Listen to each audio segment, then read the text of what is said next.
In a quiet chapel filled with judgment, one stranger's voice cut through tradition, shame, and silence, forever changing a single mom's fate. The funeral had ended, but the stares hadn't. Elise Whitmore adjusted the blanket around her daughter, Ruby, and sat quietly in the front pew of the church, numb from everything. The hymn books were closed, the choir long gone, and most mourners had trickled out with polite nods and hushed condolences. But Elise could still feel them. Those looks, not pity, worse, judgment. They remembered her as the waitress who married the mechanic, a small-town girl who never quite fit into her husband's well-off family. And now, at just 28, she was a widow and a single mom, with more debt than dignity and no one willing to help. Jeremy's parents hadn't even shown up today. Elise bent forward and kissed Ruby's soft forehead, trying to hide the shake in her hands. Her baby stirred and yawned, completely unaware that her world had shattered. "Elise Whitmore?" A clipped voice broke the silence. She looked up. Two women in suits stood at the end of the pew. Behind them, a man in a pale blue shirt held a clipboard. "We're with County Services," the woman continued as though this were just another Thursday. "We've received a complaint regarding the welfare of your child." "What?" Elise blinked.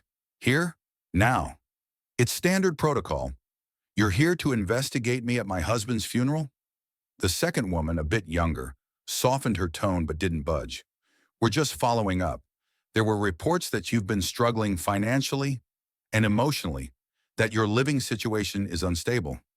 "I'm a grieving wife." Elise's voice trembled. "Of course I'm struggling, but Ruby is safe. She's my whole world." The man stepped forward. "We'd like to place her in temporary care while we complete our review." "No."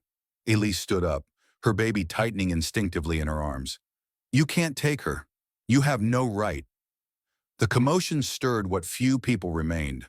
An older woman near the back gasped. A man whispered something as he reached for his phone. And then it happened. One of the women reached for Ruby. That's when a new voice rang out, firm and cool, like polished, stone-breaking glass. "That will be quite enough." Everyone turned. A tall man in a charcoal blazer stepped through the chapel doorway, walking with calm purpose. He looked out of place here, confident, clean-cut, with a presence that silenced the room. He moved to Elise's side without hesitation, standing between her and the officials. "If you lay another hand on that child, I'll personally file a lawsuit against your department for harassment and unlawful detainment." The man handed them a card. "Weston Maddox, you may contact my legal team if you wish to proceed further." The caseworkers froze. Elise, stunned, clutched Ruby tighter. Maddox glanced at her, not with pity, but with something harder to name. A flicker of recognition, maybe even respect. "I was passing through," he said quietly, "but I don't ignore injustice when I see it." And just like that, the power shifted. The agents backed off. And Elise, still in shock, realized this stranger had just saved her from losing the only thing she had left. She didn't know his name yesterday. But from that day forward, Weston Maddox would never leave her story. Not all lifelines are loud. Sometimes they come in the form of quiet coffee shop meetings, unexpected kindness, and a man who sees past your broken pieces. Elise didn't expect to see him again. After that shocking moment in the church, Weston Maddox handed her his business card and left as suddenly as he had appeared, like a storm that passed through and took the wind with it. But the next morning, there he was, sitting at the back of the only cafe in town, a coffee in front of him and her card resting beside it. She'd come to pick up an extra shift. She almost turned around and walked out. "Elise," he called gently, standing as she froze at the doorway. "Mr. Maddox?" she asked, more a whisper than a greeting. "Weston," he corrected with a warm smile. "Do you have a moment?" She hesitated, then glancing at the baby monitor clipped to her bag and hearing the soft coos inside, she walked over and sat across from him. Weston didn't say anything for a few seconds. He just looked at her, really looked at her, in a way that made her feel seen but not exposed. "I owe you a thank you," Elise finally said. "I don't know what would have happened if you hadn't stepped in yesterday." He shook his head. "You don't owe me anything, but I do have questions. Starting with, why were they there at all? Who reported you? Elise looked down, fingers tightening around her paper cup. I'm not sure. Maybe someone from my husband's family. They never approved of me. They think I can't handle raising Ruby alone. Can you? She looked up sharply, ready to defend herself, but saw no judgment in his eyes. Just curiosity. I have to, she said simply. She's all I have left. Weston's expression softened. Over the next 30 minutes, their conversation shifted from guarded to curious. Elise told him about how she and Jeremy had met. High school sweethearts, married young, barely scraped by. Weston told her about his business ventures, real estate, technology investments, boardrooms she couldn't picture herself in. I used to think I had everything, he said, staring into his untouched coffee. Then my brother died last year, left behind a little boy. I got temporary custody until the court settled things. Changed everything for me. You have a nephew? Elise asked, surprised. I did. His mother took him overseas. We talk on holidays. His voice dipped with something that sounded like regret. Elise reached across the table instinctively, her fingers brushing his hand. I'm sorry. For a second, neither of them moved. It was the kind of moment that didn't need music, didn't need rain, didn't need drama. Just two people sitting in the quiet, bound by grief, responsibility, and a baby's sleepy breaths from the carrier beside them. Before leaving, Weston looked at her with a thoughtful pause. You're strong, he said, but strength doesn't mean doing it all alone. Elise didn't reply, but those words stayed with her long after he walked out. Sometimes the truth isn't hidden in shadows. It's locked behind silence, waiting for someone patient enough to ask the right question. The following week unfolded like an unexpected truce between two worlds. Weston Maddox began appearing more often in Elise's life. Sometimes unannounced but never intrusive. He'd drop by the cafe and leave generous tips without a word. Once, she opened her mailbox to find a package of formula and diapers with no note, but his handwriting on the shipping label gave him away. She wanted to resist his help. She'd always had to survive on her own, but Weston didn't treat her like a charity case. He listened, offered without demanding, and never once crossed a line. That made it harder. It was late on a Wednesday when she finally invited him inside. Ruby had fallen asleep on the couch beside a half-folded pile of laundry. Elise made tea, and Weston sat quietly at her tiny kitchen table, surveying the peeling wallpaper and the stack of unpaid bills tucked beside a bowl of keys. I told myself I'd never bring a man into this house again, Elise admitted, setting his cup down. Not because I don't trust, but because I can't afford to. Weston didn't smile. He didn't offer a witty comeback. He just nodded. I understand. And then it came. Not from her lips, but her eyes. He saw it. You're hiding something, he said gently. Something bigger than the funeral. Bigger than what happened with social services. Elise's hands shook slightly as she sat down across from him. My husband wasn't just in a car accident, she said after a long pause. He was being followed. He thought someone was after him. Weston's eyebrows narrowed. Why didn't you tell the police? We tried. They didn't believe him. Said it was stress, paranoia. But the last few weeks before he died, he was scared. He'd started working for a new auto repair garage out of town. Paid in cash, no paperwork. After he died, I found a flash drive hidden under our floorboard. I haven't opened it yet. Elise stood and crossed to a drawer beneath the sink. She pulled out a small black USB drive and held it up between her fingers. Weston didn't reach for it. May I? She nodded. He inserted it into his laptop and clicked through the folders. His brows furrowed as encrypted files filled the screen. One was labeled simply names, another movements, a third assets. This looks like surveillance data, he said slowly, maybe connected to someone powerful. Elise, I think your husband got involved with something criminal and dangerous. Her stomach sank. But he was just a mechanic. Weston gave her a look. Sometimes people in low places stumble into high-level secrets. That kind of knowledge gets you killed. Suddenly the room felt colder, and Elise realized the danger wasn't over. Whatever her husband had uncovered, she and Ruby might still be in the crosshairs. And Weston? He might be the only person who could protect them now. Protection comes at a cost, and when trust begins to fray, even an ally can feel like a threat. The flash drive changed everything. Weston insisted on taking it to someone he trusted, a cybersecurity expert in the city. Elise hesitated, clutching her baby tighter as he explained. "If this is what I think it is," Weston said, "someone powerful is watching. You and Ruby might not be safe here anymore." "I don't have anywhere else to go," she said, voice trembling. "You do now," he replied. That was the beginning of the tension.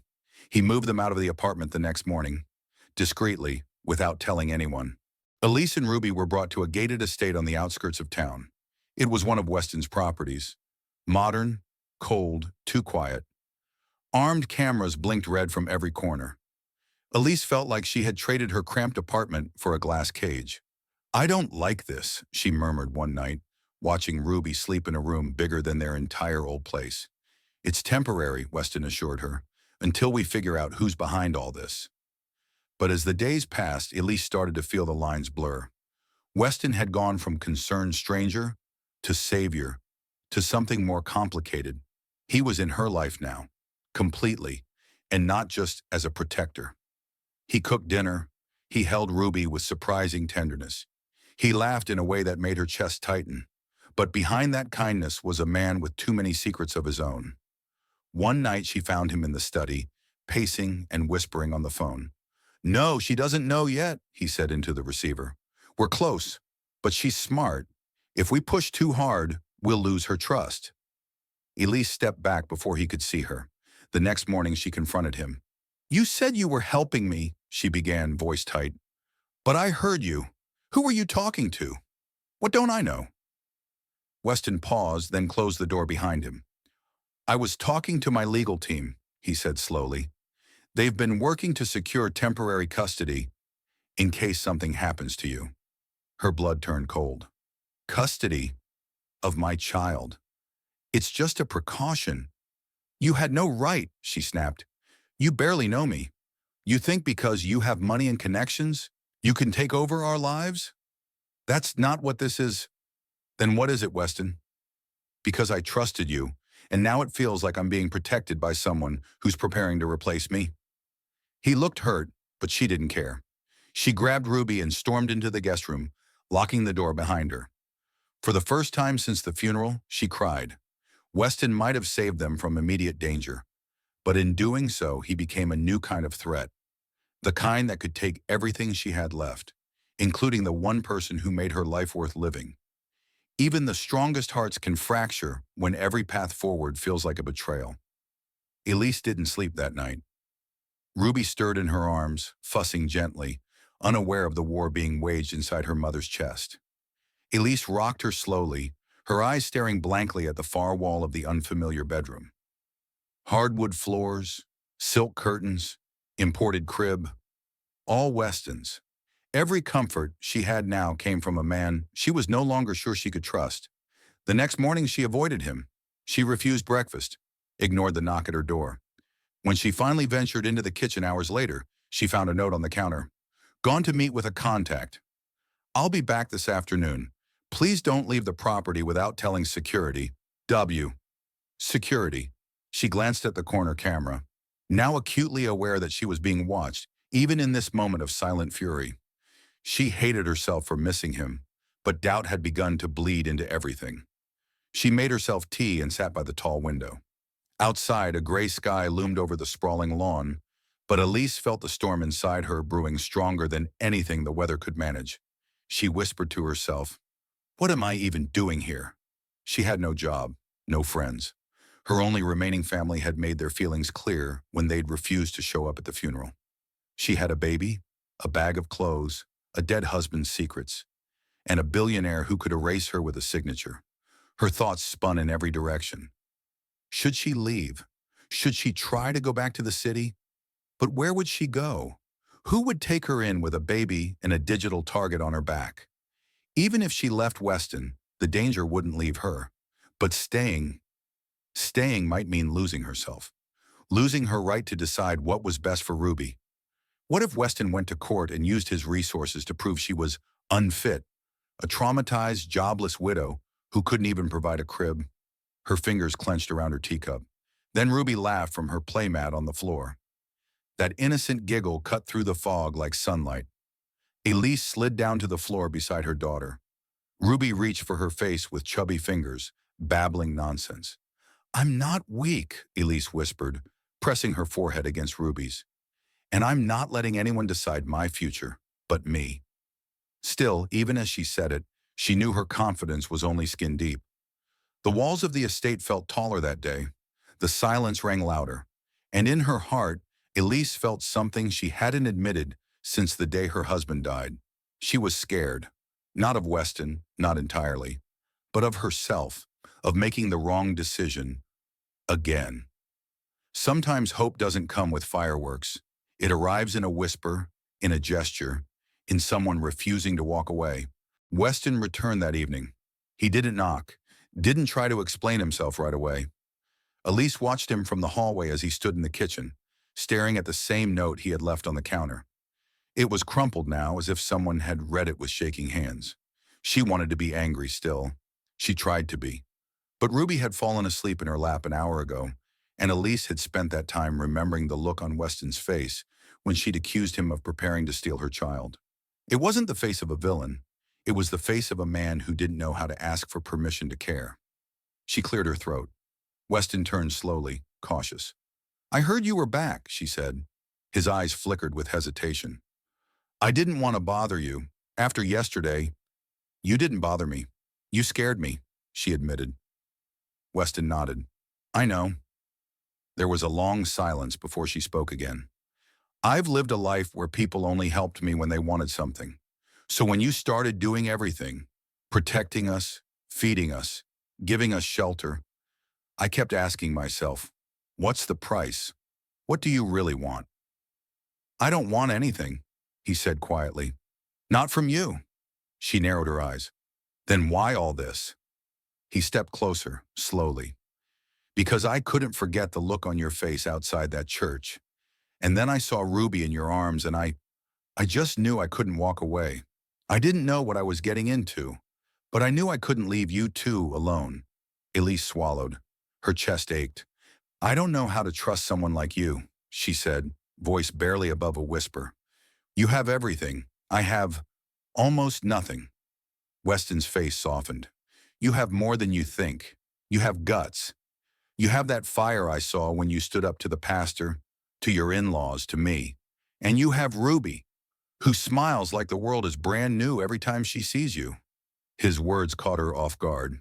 Then he reached into his coat pocket and pulled something out. A little music box, carved and delicate. "I found this in one of my mother's old trunks," he said. "She used to say every lullaby is a promise, that even if the night is long, morning always comes. I thought maybe Ruby could have it." Elise took the box with trembling hands. She opened it. A soft melody filled the air, delicate and familiar, like a childhood dream. Tears welled in her eyes. "She's never had anything like this," she whispered. "Now she does." She looked up at him, really looked, and for the first time in days the fear in her chest loosened. He wasn't just a man who rescued her. He was the first person since her husband died who saw her not as a burden, but as someone worth protecting without condition. Hope didn't shout that night. It simply sat with her, played its lullaby, and stayed. Not all vows are spoken in grand ceremonies. Some are whispered in quiet rooms, sealed with trust, and written in the spaces between broken hearts. The next morning the house felt different, not because anything had changed physically, but because Elise had. The walls didn't feel like a cage anymore. They felt temporary, a shelter, not a prison.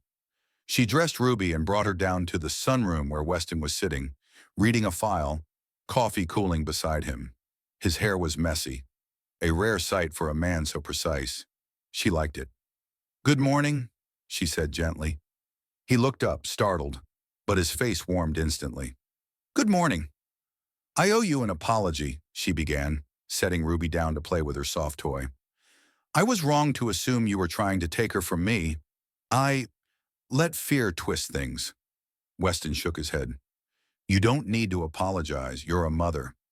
You were protecting your child." "And you?" she asked carefully. Why are you still here, Weston? Why haven't you walked away? He closed the file, pushed it aside, and leaned forward. Because I've walked away from too many things in my life, he said. Deals, friendships, people I should have stayed for. But with you, it's different. It's not about obligation. It's not about charity. It's, he exhaled, frustrated with his own words. It's something I don't want to lose. She sat down across from him. I don't want to be someone's project, she whispered. You're not, he said without hesitation. You're the first person in a long time who's made me feel like I'm not just a name on a building. And Ruby, she's already brighter than half my board members. He smiled, then turned serious again. I'm not asking you for anything, but I do want to make you a promise. She tilted her head, cautious but listening. I promise to protect both of you, not out of guilt or duty, but because I care deeply. I promise never to use my money or power to control you. And if the time ever comes where you want to walk away from this place, from me, I'll help you do it. No questions, no conditions. Her eyes brimmed with tears. No one's ever made me a promise like that before, she said. Not even my husband. Then let this be the first of many, Weston said softly.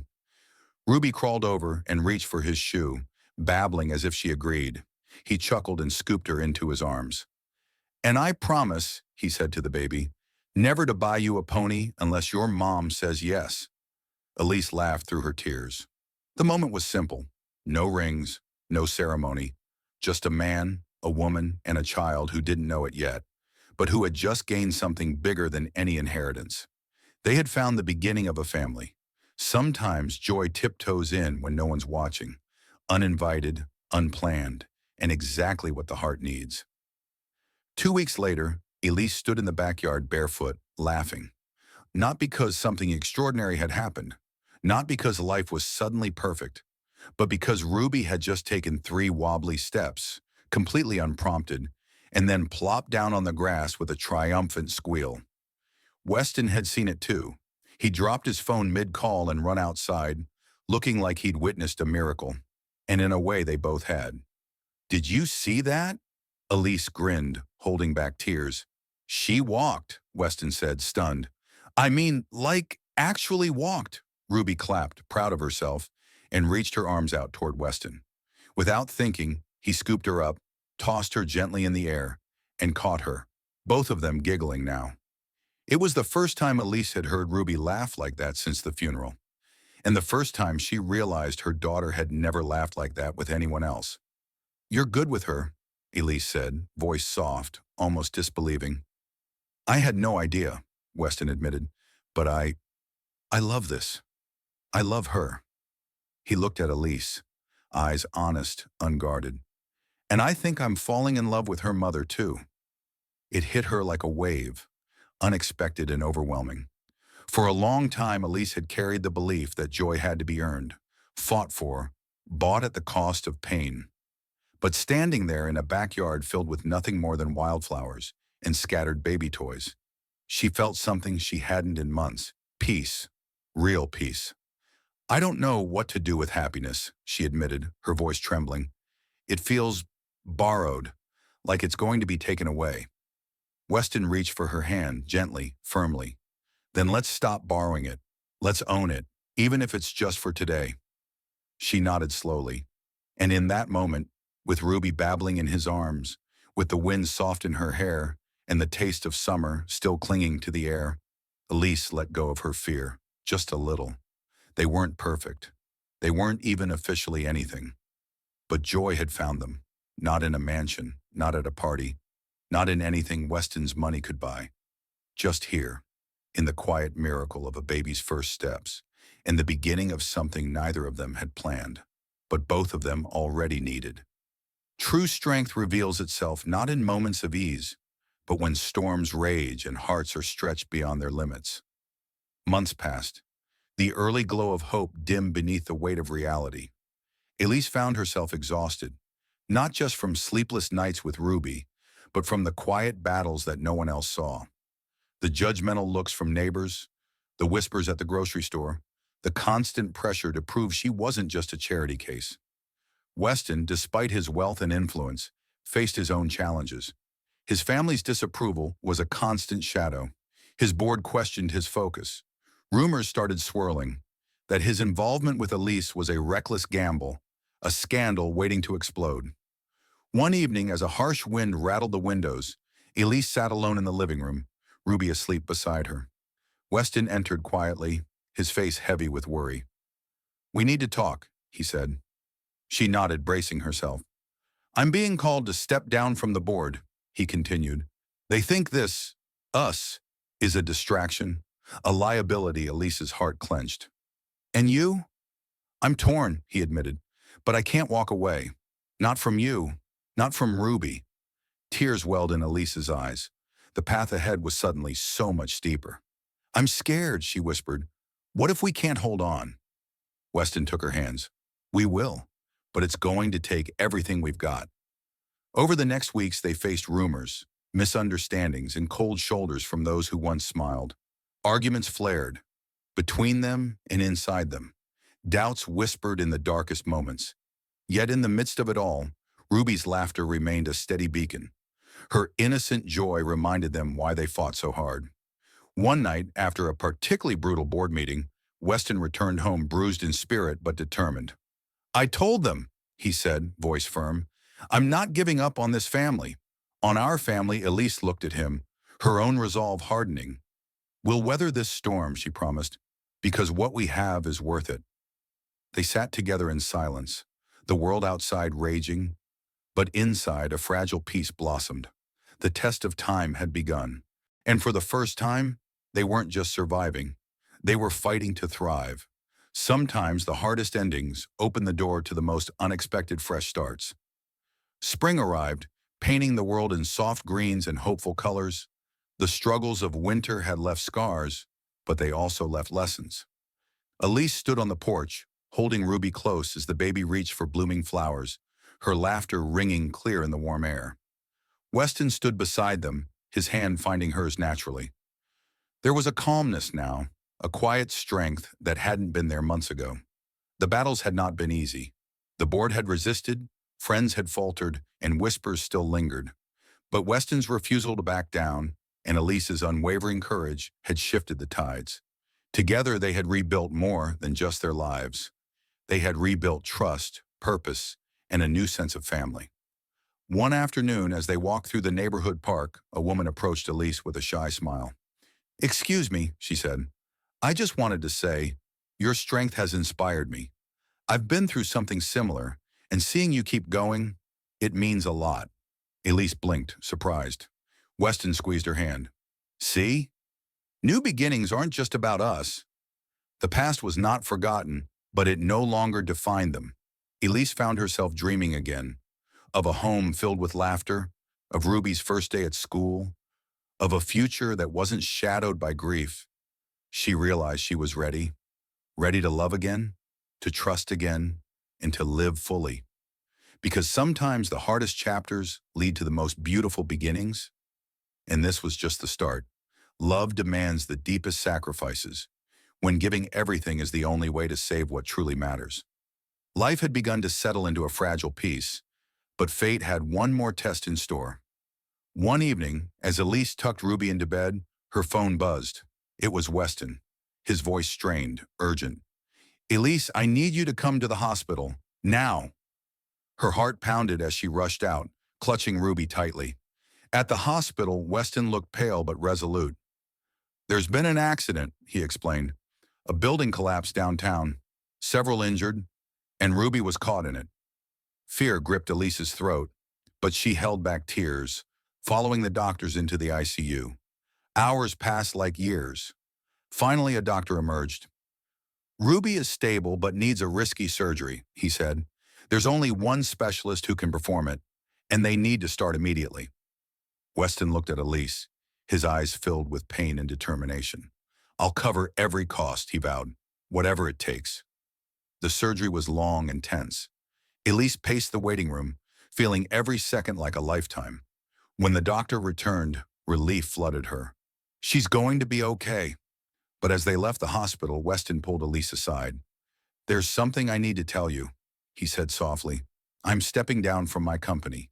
The pressure's too much, and I want to focus on what truly matters. You and Ruby. Elise shook her head, tears streaming.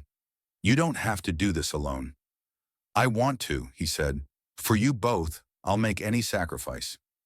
In that moment, Elise understood the depth of his love, a love willing to give up everything to protect the family they had built.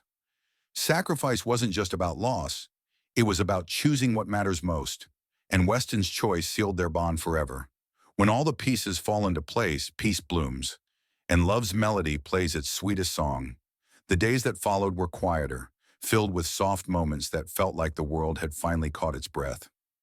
Elise watched Ruby play in the sunlit garden, her laughter a gentle reminder that life, despite its trials, was beautiful. Weston had stepped back from the chaos of business, dedicating himself fully to the family they'd forged against the odds. Together, they had built a life not defined by loss or judgment, but by resilience, hope, and unconditional love. One evening under a sky painted with stars, Weston took Elise's hand. We've come a long way, he whispered. Elise smiled, eyes shining with gratitude. More than I ever imagined. He reached into his pocket and pulled out a small velvet box. I want us to keep building this life. Together. Forever. Tears spilled down her cheeks as she nodded. In that moment, all the pain, the sacrifice, and the battles faded into the background. What remained was pure and simple, a promise, a harmony of two souls who had found their way through the storm, a melody of love, strong and unbreakable. And as they embraced, the world around them seemed to sigh in contentment. Because sometimes the greatest symphony is the one created by hearts that never gave up.